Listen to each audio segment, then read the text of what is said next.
Vanita, we are just hours away from one of the most critical elections in American history. How are you feeling about the progress that the platforms have made, the social platforms like Facebook and Twitter, ahead of this big day? And do you think what they've done to try and safeguard the election or their role in it is enough? So I think that they have made significant progress through the summer and even in recent weeks, announcing efforts to, protect the legitimacy of the election, recognizing it isn't just the importance isn't just to make sure the platforms don't amplify voter suppression or efforts to dissuade voters from participating, but recognizing the really important role the platforms are going to play in making sure that disinformation about results and threats and the like are not, elevated. But do I think it's too late? Do I wish that they had taken these actions up earlier? Yes, absolutely. We've been through a primary season that has been infected with disinformation. But I do think it was significant and important that the platforms have taken the steps that they have. We're continuing to push them on making sure, for example, that Facebook is policing disinformation in organic posts. That still is a loophole, so we're continuing to work on that. But these steps are crucially important because, especially amid COVID, with this unprecedented election where people are getting their information online, the importance of fighting disinformation on these platforms is as important as ever in safeguarding this election.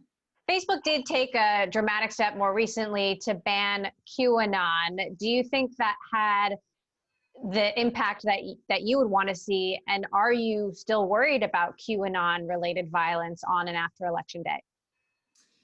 I am really heartened but that Facebook did that. It was too late. And I think that we had been pushing Facebook to take action. But that said, it was really important that they did take action. And I am still worried, of course, about, QAnon, Proud Boys, other entities that we have been hearing could make people feel scared, even if, regardless of what actually comes to pass. But this is the important message right now, which is that we've had a record turnout so far in this election. And so even though there has been all of this concern about our militia activity, white supremacist activity, threats around voter intimidation at the polls, the fact that we've had, tens of millions of Americans showing up, casting their ballot, whether in person or absentee, I think has been really, really heartening. And frankly, I think the best fight back that we can have to any form of voter suppression or concerns about delegitimacy after the election. High voter turnout will make this, what could bring a decisive victory. We have to see how all of this plays out. But this turnout, I think, is really heartening, even in the face of these threats that we've been worried about. That was my next question. What is your confidence in the integrity of the election? Will this be a fair election? I believe in the end that we are a strong democracy. We've had a lot of threats to it for the last several years. But the high voter turnout, we've got systems in place. We have lawyers at the ready. I believe that we are going to do everything we can to safeguard our democracy, to ensure that votes are counted and that the election results are able to be announced and are fair and free. But we do know that Americans are going to need to be patient. This is an unprecedented election. It is quite possible that on the night of November 3rd, unlike in prior election cycles, we won't know the final results of the election, and that it will be important in states that don't actually even start counting their ballots until after November 3rd, that they are able to have the space to do that and ensure that every vote is counted. So, I do believe that we are going to have a free and fair election, but it is taking all of us doing everything that we can from wherever we sit to ensure that our democracy remains protected. How concerned are you about poll watchers scaring voters away, election night chaos, post-election night chaos, and violence? I am always vigilant about the concerns around, what poll watchers are going to do, voter intimidation. We've had some anecdotal stories that have gotten, national news attention. By and large, though, we've had smooth operations this election. We've always, as a country, dealt with voter intimidation, especially against Black and brown voters. That has been a core part and feature of our elections and our democracy.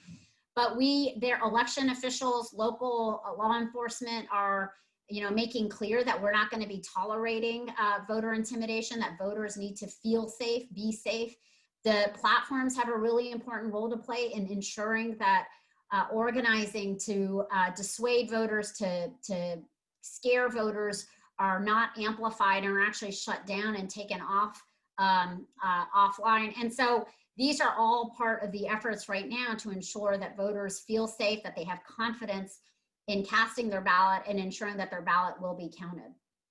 Now, you sent a letter to Congress ahead of the hearing with Jack Dorsey, Mark Zuckerberg, Sundar Pichai, urging that politics not get in the way, but clearly there was a lot of politics at the hearing, a lot of accusations of anti-conservative bias, and yet you also had the CEOs like Jack Dorsey saying that he believes Twitter has no influence on elections.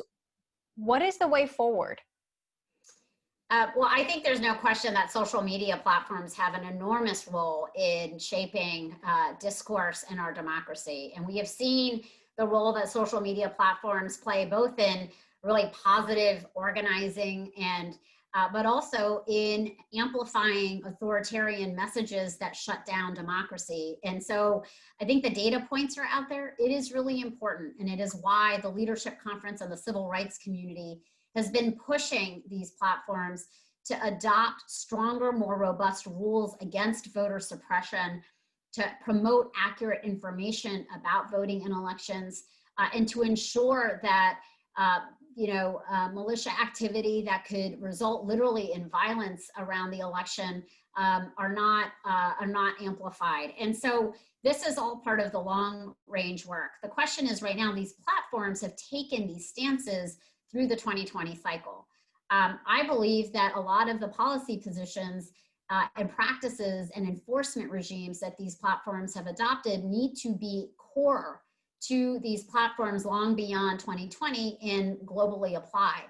And there's a huge, very robust conversation going on right now about the role of regulation in public law, and so that the American people and people around the world don't have to rely on self-policing and a force of advocacy in the lead up to a particular moment in like the election here in the United States. And I think that conversation is only going to get more robust as things go. But it has been really important. Right now, we're kind of in the mitigation of harm phase of our work with these platforms to ensure that we can do whatever we can to get the platforms to have rules in place, to have enforcement regimes in place, and to be acting on them to take down voter suppression and protect the legitimacy of the election. But the long game and the long view is definitely there, and it's something that we're all thinking about.